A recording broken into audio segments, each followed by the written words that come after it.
Se você clicou nesse vídeo, você já sabe, hein? Você entende que teologia é para mim e para você, teologia é para todos. Pessoal, no nosso vídeo de número 4, a gente falou sobre a formação do cânon do Antigo Testamento. E hoje a gente vai falar sobre a formação do cânon do Novo Testamento. Algo um pouco mais complexo, um processo um pouco mais minucioso, mas que vale a pena a gente conversar um pouco sobre. Bora lá, hein? Partindo do pressuposto que nós já compreendemos o que é cânon, a partir do vídeo número 4 dessa nossa sériezinha de vídeos, onde a gente fala da formação do cânon do Antigo Testamento, nós temos que compreender que a partir da nova revelação em Cristo, a Escritura Sagrada Hebraica possui uma nova nomenclatura. Agora ela é chamada, naquele contexto, de Antigo Testamento.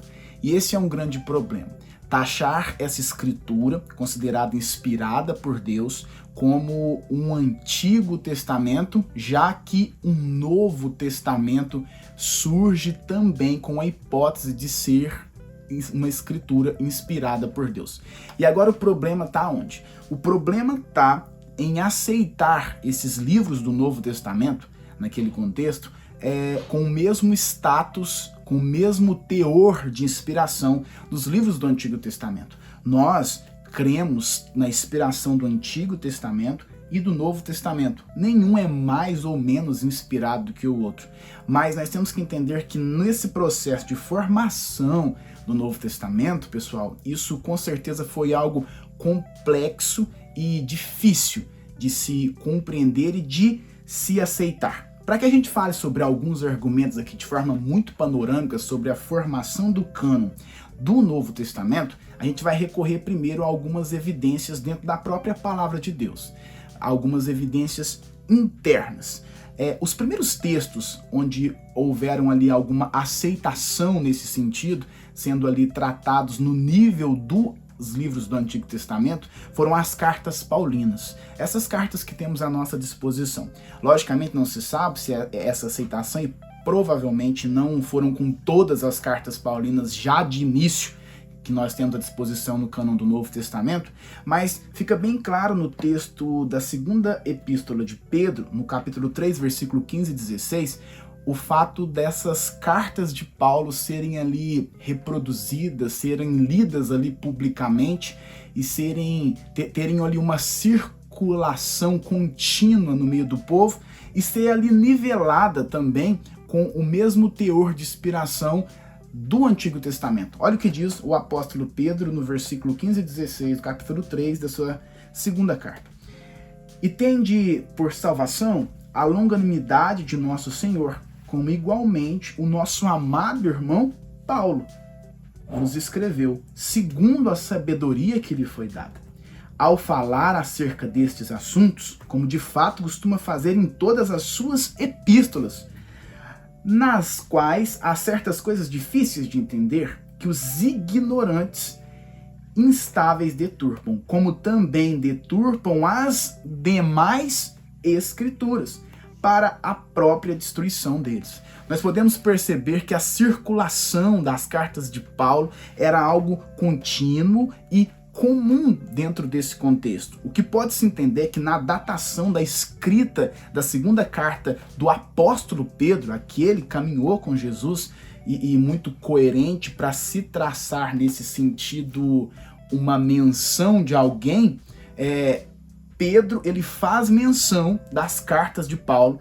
faz menção do próprio apóstolo Paulo e diz no versículo 16 que as cartas de Paulo são deturpadas e mal entendidas, mal interpretadas por alguns, assim como as demais escrituras. Quando o apóstolo Pedro ele faz essa menção escrituras, ele está se referindo às escrituras hebraicas, está se referindo ao Antigo Testamento. Existe uma concordância acadêmica, provavelmente em sua maioria, em 90% de chance de que essas escrituras que o apóstolo Pedro menciona aqui são, sem dúvida, os textos do Antigo Testamento. A gente pode perceber ainda, na primeira carta de Timóteo, no capítulo 4, versículo 3, ainda buscando algumas evidências internas, quando o apóstolo Paulo mesmo diz para o seu discípulo Timóteo: Até a minha chegada, dedique-se à leitura pública das Escrituras e a exortação ao ensino.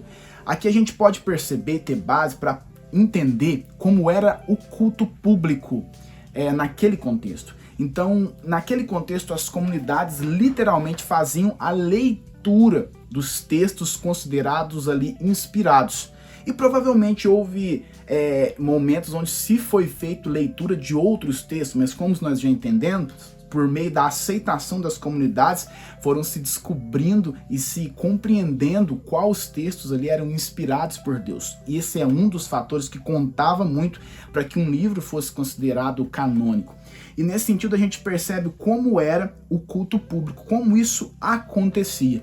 E a gente viu na referência do apóstolo Pedro, onde tem a datação da sua segunda carta de por volta de 70 a 140 depois de Cristo, que as cartas de Paulo eram lidas em meio a esses cultos públicos. Sendo assim, a gente pode começar a perceber que existem evidências internas para isso. Relembrando que os primeiros livros a serem aceitos ali como livros, de certa forma, canônicos nesse sentido do Novo Testamento, foram as cartas paulinas, pelo fato de ter uma evidência interna muito forte. Mas, por exemplo, nós temos algumas evidências também externas quanto à aceitação dos evangelhos como livros inspirados. E agora, se tratando de algumas evidências mais históricas, de forma bem panorâmica, e evidências externas nesse sentido.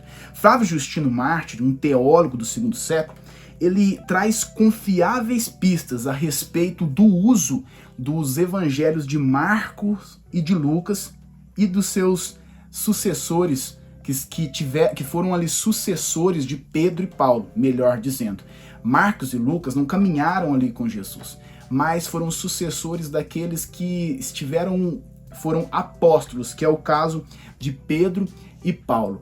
E esse Flávio Justino Mártir, um grande teólogo muito respeitado do segundo século, ele faz menção do uso de Marcos e Lucas ali em cultos públicos. Ainda Papias de Hierápolis, em sua obra Exposição dos Ditos do Senhor, por volta ali de 130 a 140 depois de Cristo, ele é citado, melhor dizendo, por Eusébio de Cesareia a respeito do uso do evangelho de Marcos e Mateus. E o próprio Eusébio de Cesareia ainda cita Irineu de Leão como alguém que detalhou sobre os 4 evangelhos como livros de muito valor em sua época. Todos esses que eu estou citando, tanto o Flávio Justino Mártir, Papias de Hierápolis, Eusébio de Cesareia, são homens que podem trazer evidências externas, logicamente, a respeito da formação do cânon do Novo Testamento, e são fontes muito confiáveis, principalmente se tratando de Eusébio de Cesareia, um grande expoente que trata muito a respeito de forma coerente, tratou da história da igreja. Acreditava-se que por volta do século II, esses evangelhos e algumas cartas de Paulo, elas já eram aceitas no mesmo nível das escrituras hebraicas. Os argumentos até aqui citados são alvos de debates, logicamente evidentes até hoje. Mas acreditava-se que ali, por volta do século II, tanto essas cartas e os livros que nós conhecemos do Novo Testamento já começaram a ter uma certa aceitação em meio às comunidades. É a partir do século II, então, que surge algumas listas canônicas, onde elas foram ali começando a ser formadas. O primeiro a formar uma dessas listas canônicas é um ícone nesse sentido, mas que foi considerado tanto em seu tempo e por nós por conta de algumas ideias mirabolantes a respeito das escrituras nesse sentido, que é o querido Marcião. O Marcião, ele foi reconhecido como um herege por ter algumas teorias malucas nesse sentido. Foi ele, por exemplo, que a partir de então inaugurou e deu ali uma certa liberdade para que outras listas canônicas, até de forma meio particulares, que foi o caso de Marcião, onde ele elaborou uma lista dos livros que ele considerava canônico com os seus argumentos, para que a partir de então outros começassem a ter essa mesma mania. Imagina se essa moda pega, né? Marcião, tem muito Marcião por aí. Brincadeiras à parte, o Marcião, ele considerava, por exemplo, que somente Paulo guardava de fato as mensagens ali que Jesus trouxe e outras ideias nesse mesmo nível. Eu vou colocar uma imagem que vai aparecer em algum lugar desse vídeo de como esse Marcião, ele de certa forma taxou e cunhou ali o seu próprio cânon, sua lista de livros canônicos. A partir de então, de forma muito semelhante, a lista que nós temos do Novo Testamento é muito parecida com o cânon muritoriano, que por volta ali da década de 170 também trouxe ali uma lista canônica, mas foi por volta de 180 depois de Cristo que praticamente nós temos uma lista canônica formada do Novo Testamento, com exceção do livro de Hebreus, da segunda carta de Pedro e da segunda e terceira carta de João. Eusébio de Cesareia provavelmente se inspirou muito ali na ideia ali de um dos pais da igreja, Orígenes, e separou os livros que eram considerados canônicos dos livros que eram disputados para serem livros canônicos. São esses que nós conhecemos e temos à nossa disposição, mas ele separou como disputados, ou seja, livros que causavam uma certa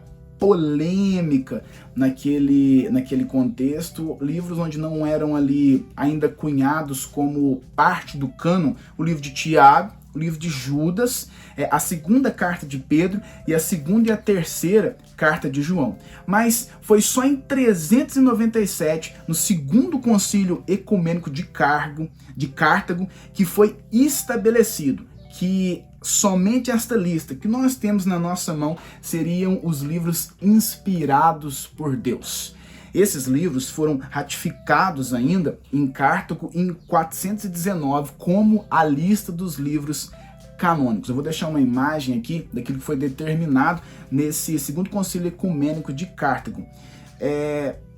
Partindo disso, o que estudiosos concordam e o que estudiosos aceitam é que existiam pelo menos ali 3 processos pelo qual um livro deveria passar para se saber e se acreditar que aquele livro era de fato inspirado por Deus. Um processo que de forma orgânica é até um pouco parecido com o processo do Antigo Testamento, mas que por meio de tanto tempo se crê que o processo desenvolvido, que o crivo para que um livro fosse considerado inspirado por Deus, seriam esses 3 parâmetros. Primeiro, tinha que haver naquele livro uma ortodoxia, ou seja, uma regra de fé,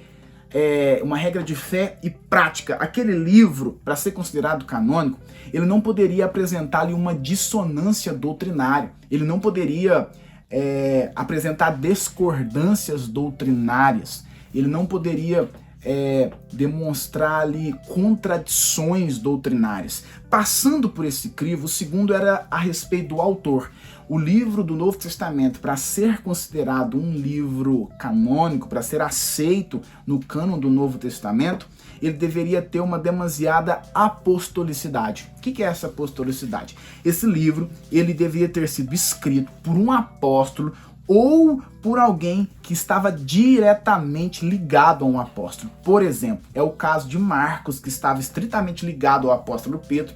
É o caso de Lucas, que foi estritamente ligado ao apóstolo Paulo. É por isso que em alguns outros livros, por exemplo, como o livro de Hebreus, que nós não sabemos quem é o autor, e, por exemplo, a carta de Tiago, existem algumas polêmicas em relação à inspiração desses livros, ou pelo menos existiram, e isso é assunto quente no meio acadêmico até hoje. Mas um dos crivos era essa apostolicidade, que significava uma certa ligação com o Senhor Jesus nesse sentido.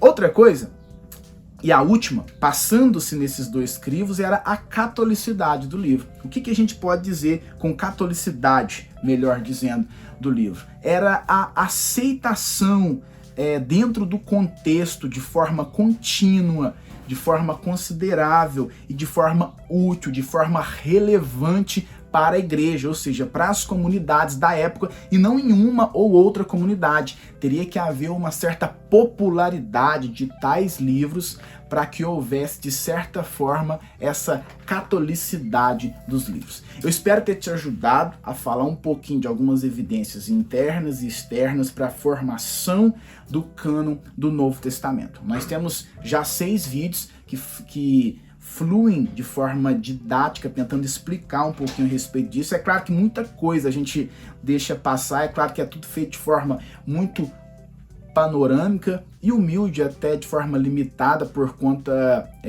da minha capacidade intelectual nesse sentido, do meu preparo, mas tudo aquilo que foi explicado aqui até aqui nesse sentido são de fontes confiáveis, sinceras e que podem com certeza te ajudar. Eu espero ter te ajudado falando a respeito hoje da formação do cânon do Novo Testamento. Assista os vídeos anteriores, assista novamente, não se esqueça que esse ensino é muito importante para você e, lógico, teologia é para mim, teologia é para você, teologia é para todos. Que Deus te abençoe e até o próximo vídeo.